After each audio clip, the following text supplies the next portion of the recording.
जय हिंद दोस्तों, स्वागत है आप सभी का अपने इस YouTube चैनल ज्ञान चक्षु पर।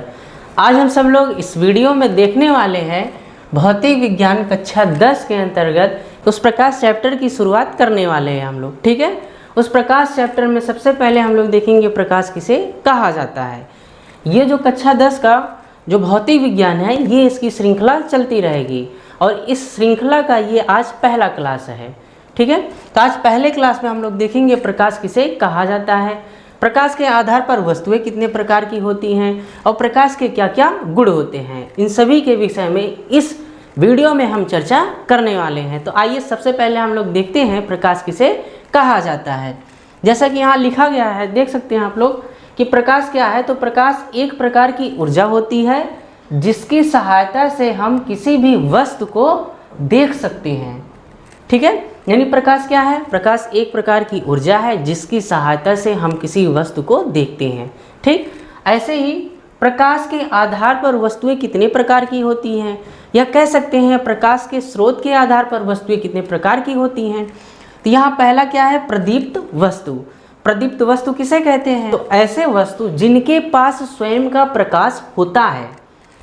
अगर कोई पूछे प्रदीप्त वस्तु या लुमिनस ऑब्जेक्ट किसे कहा जाता है, तो कहेंगे वह वस्तु जिसके पास स्वयं का प्रकाश होता है तथा दूसरे को प्रकाशमान करते हैं। ठीक है, जिसके पास स्वयं का प्रकाश यानी ऊर्जा होता है उसे ही प्रदीप्त वस्तु कहा जाता है। जैसे सूर्य है। क्या सूर्य किसी से ऊर्जा लेता है? नहीं, सूर्य प्रकाश को बनाता है और बाहर भेजता है। हमारे लिए प्रकाश यही प्रदान करता है। ठीक है, तो सूर्य हो गया, बल्ब हो गया, टॉर्च हो गया, इत्यादि हो गया। यहाँ से प्रकाश निकलते हैं कि नहीं? हाँ, निकलते हैं। इसलिए इन सभी वस्तुओं को हम क्या कहेंगे? तो इसे कहा जाता है प्रदीप्त वस्तु। इतना समझ में आया? अब देखते हैं दूसरा प्रकार क्या है? अप्रदीप्त वस्तु। इसी को कहते हैं नॉन लुमिनस ऑब्जेक्ट कहते हैं। ठीक है, अब ये नॉन लुमिनस ऑब्जेक्ट क्या होता है? तो कहेंगे ऐसा वस्तु जिसके पास स्वयं का प्रकाश ना हो परंतु प्रदीप्त वस्तु से प्रकाश लेकर प्रकाश उत्पन्न करता हो या प्रकाश परावर्तित करता हो। ऐसे ही वस्तुओं को अप्रदीप्त वस्तु कहा जाता है। क्योंकि अगर किसी भी चीज़ को देखना है हमको, तो उस पर प्रकाश की किरण पड़नी चाहिए और उसका परावर्तन होना चाहिए। परावर्तन हो के जब हमारी आंखों पर पड़ेगा तभी हम उस वस्तु को देख पाएंगे, अन्यथा हम देख नहीं पाएंगे। जैसे आप हमको देख रहे होंगे तो हमारे शरीर से यहाँ से प्रकाश निकलता होगा, यह प्रकाश आपकी आँख पर पड़ेगा और आपके आँख के जो रेटिना है वहाँ पर इसका क्या बनेगा? प्रतिबिंब बनेगा, जिसकी वजह से आप हमको देख पाएंगे। समझ में आया कि नहीं? तो देखने के लिए वस्तु से प्रकाश की किरणें परावर्तित होनी चाहिए। ठीक है, तो ऐसे ही अप्रदीप्त वस्तु किसे कहते हैं? तो कहेंगे ऐसा वस्तु जिसके पास स्वयं का प्रकाश न हो परंतु प्रदीप्त वस्तु से प्रकाश लेकर चमकता हो या दिखाई देता हो, उसे ही अप्रदीप्त वस्तु कहा जाता है, यानी नॉन लुमिनस ऑब्जेक्ट कहा जाता है। इसका एग्जाम्पल चंद्रमा हो गया, पेन हो गया। ये पेन आपको दिख रहा है, ये हमको भी दिख रहा है। कैसे दिख रहा है? क्योंकि यहाँ से जो लाइटें इस पर पड़ रही हैं यहाँ से परावर्तित होकर हमारी आँखों पर जा रही हैं, तो वो आँखों के अंदर जाकर रेटिना पर इनका प्रतिबिंब बनाती है। तो इसकी वजह से हम इस वस्तु को देख पाते हैं। ठीक है, यानी अगर किसी वस्तु को देखना है तो वहाँ से क्या होना चाहिए? परावर्तन की घटना होनी चाहिए। जैसे यहाँ चंद्रमा है, चंद्रमा को हम क्यों देख पाते हैं? क्योंकि सूर्य से प्रकाश कहाँ पर पड़ता है? चंद्रमा पर पड़ता है। जब सूर्य से प्रकाश चंद्रमा पर पड़ता है तो परावर्तित होकर चंद्रमा से प्रकाश हमारी आंखों पर पड़ता है, तो हम इस चंद्रमा को देख सकते हैं। ठीक है, ऐसे ही इस पेन को क्यों देख रहे हैं? क्योंकि यहाँ से प्रकाश किरणें इस पर पड़ती हैं तो हम इस वस्तु को देख सकते हैं, परावर्तित होकर हमारी आंखों में जाएंगी। ऐसे ही कांच है, पेड़ पौधे हैं, बहुत सारी वस्तुएँ हैं जिसकी सहायता से, यानी इन प्रकाश की सहायता से ही हम बहुत सारी चीज़ों को देखते हैं।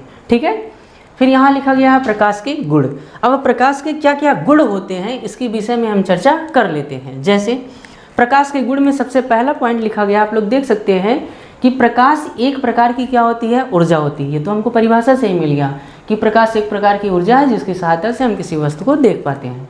तो यहाँ लिख दिए प्रकाश एक प्रकार की ऊर्जा है जिसकी सहायता से हम किसी वस्तु को देख पाते हैं। ठीक है, अब यहाँ दूसरे लाइन में लिखा गया प्रकाश एक सरल रेखा में गति करती है।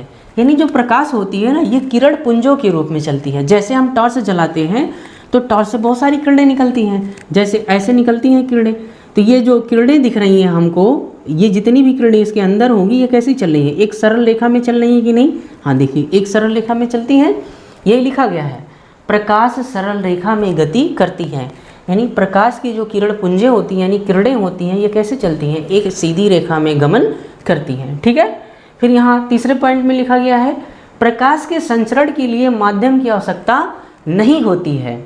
इसका मतलब क्या हो गया, इसको हम कहाँ से समझ सकते हैं। जैसे हम लिख रहे हैं इस पेन के माध्यम से लिख रहे हैं ना, और ये बोर्ड है तो बोर्ड पर लिख रहे हैं कि नहीं, आपको हम पढ़ा रहे हैं तो ये बोर्ड है, ये मोबाइल का यानी जो कैमरा लगा हुआ है ये कैमरा है, ठीक है, ये पेन है, ये माध्यम है कि नहीं। यानी किसी भी काम को करने के लिए किसकी आवश्यकता होती है, माध्यम की।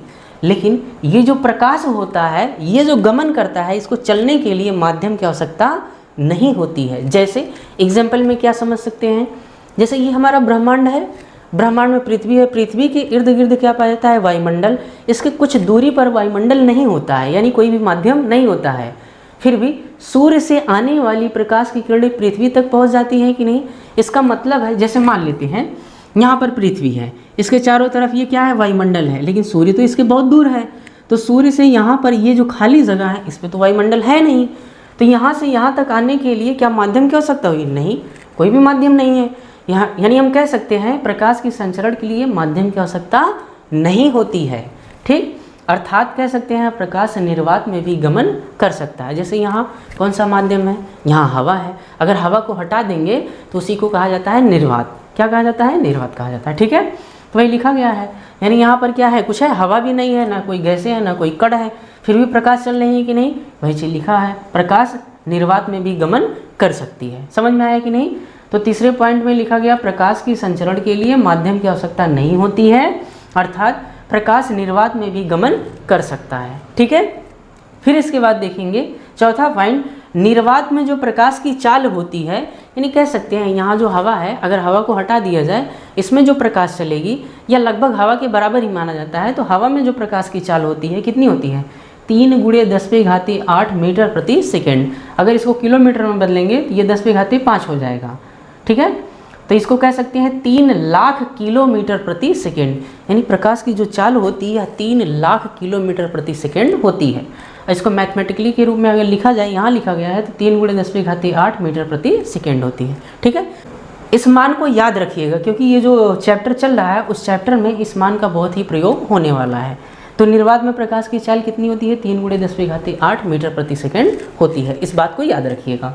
ठीक, फिर पांचवा पॉइंट है, दृश्य प्रकाश किरणों का तरंगदैर्घ्य 3900 एंगस्ट्रॉम से लेकर 7800 एंगस्ट्रॉम होता है। इसका क्या मतलब हो गया, जैसे यहाँ से जो प्रकाश आ रही है, यहाँ जो लाइटें लगी वहाँ से जो प्रकाश आ रही हैं उसी की सहायता से तो हम इस वस्तु को देख पाते हैं। यानी ये जो दिख रहा है हमको, सब लिखा हुआ है, ये बोर्ड है जो दिख रहा है, ये पेन दिख रहा है, हम दिख रहे हैं, ये किस किरणों की वजह से दिख रहे हैं, तो जिन किरणों की वजह से हम दिखते हैं उन्हीं किरणों को क्या कहा जाता है, दृश्य प्रकाश किरणें। यानी जिसकी सहायता से हम किसी वस्तु को देख सकते हैं उन किरणों को ही दृश्य प्रकाश किरणें कही जाती हैं।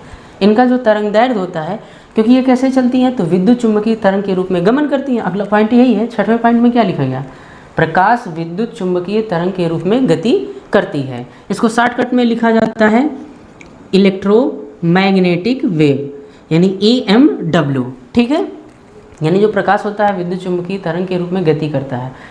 अच्छा, विद्युत चुम्बकीय तरंग के रूप में, तरंग का तो तरंगदैर्घ्य होगा, वही चीज़ यहाँ लिखा गया है, दृश्य प्रकाश किरणों का तरंगदैर्घ्य। यानी जब ये तरंग के रूप में चलती है तो उसका तरंगदैर्घ्य कहाँ से कहाँ तक होता है, तो 3900 एंगस्ट्रॉम से लेकर 7800 एंगस्ट्रॉम तक होता है। ये बात समझ में आया कि नहीं।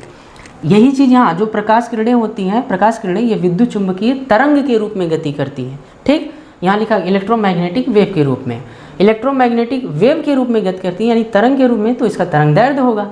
तो इसका जो तरंगदैर्घ्य का परास होता है, दृश्य प्रकाश किरणों का तरंगदैर्घ्य का परास कितना होता है, 3900 एंगस्ट्रॉम से लेकर 7800 एंगस्ट्रॉम तक होता है। समझ में आया। तो प्रकाश किसे कहते हैं, प्रकाश के आधार पर वस्तुएं कितने प्रकार की होती हैं तथा प्रकाश के क्या क्या गुण होते हैं। तो इस वीडियो में हम इतना ही देखेंगे। इसके अगला टॉपिक हम लोग देखेंगे प्रकाश का प्रवर्तन। ये देखने वाले हैं इसके नेक्स्ट वीडियो में। मिलते हैं नेक्स्ट वीडियो में इसके अगले टॉपिक को लेकर। तब तक के लिए जय हिंद दोस्तों।